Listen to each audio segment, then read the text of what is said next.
Hey, what's going on, guys? Welcome back to the channel.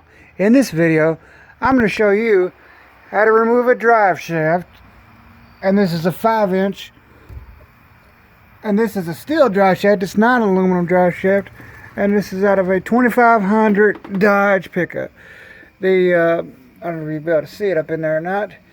The U-joints, I don't think I can get it to play because it's, because where it's in park, I can get it to get enough wheel. But the U-joints on this are bad.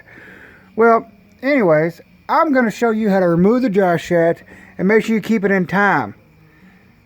And I do a couple little simple tricks here. By the way, before we get started here, if you're not subscribed to the channel, go ahead and hit that subscribe button down there in the corner. Also, give this video a thumbs up. I greatly appreciate it. It really helps out my channel. So, before I undo the bolts on this drive shaft, and on this Dodge, these are 15mm, and there's 4 of them. What I like to do, what I'm going to do, is clean off the area right here where the yoke assembly connects to the pinion on the rear end housing, where those two bolt together at. I'm going to take a wire wheel assembly and clean that area off right there. Alright, let me do that real quick. Alright guys, as you can see, I got that area pretty cleaned off right in there. Let's set a little light in there a little closer. I used just a wire wheel, cleaned it off real good, got it basically to, bare metal. It wasn't so much to get the, bare metal, that's not what I was going for here.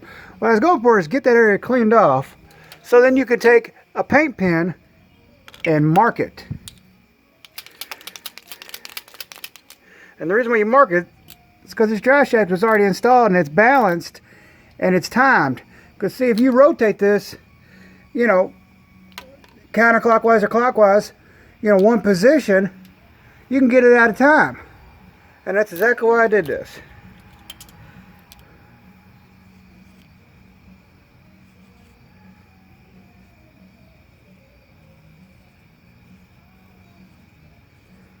I just simply make a mark on it just like that. And now that you have it marked, you can take an air impact, like I said, and you'll need a swivel depending on your impact. I got a snap-on impact, and it's the what is the MS the 725 snap-on. The cover's kind of boogered up, but the impact's so big you do need a swivel on it. But those are 15mm. Let's say we're gonna get those out, and we'll be right back with you. All right, guys. We got those bolts out, but where this thing's been on for so long, we're going to get a mallet and give it a couple taps to get it popped out, and then slide it forward so we can pull it out of the back of the transfer case, because this truck is full drive. So let's get it mounted and we'll get it loose. And there we go, guys. Let me see if I can rotate the camera here and I'll show you. We got her down out of there. That's it. So when we go to put it back in, we're just going to realign that mark with the mark on the end of the yoke, and we'll also make a mark on the yoke on this side with another color to know we got the yoke in the right position. But we'll do that in another video on replacing the U-joints. So yeah, hopefully y'all found this video useful on removing a drive shaft. Actually, you know what, I'll go ahead and slide it out for y'all so you don't think I'm cheating you.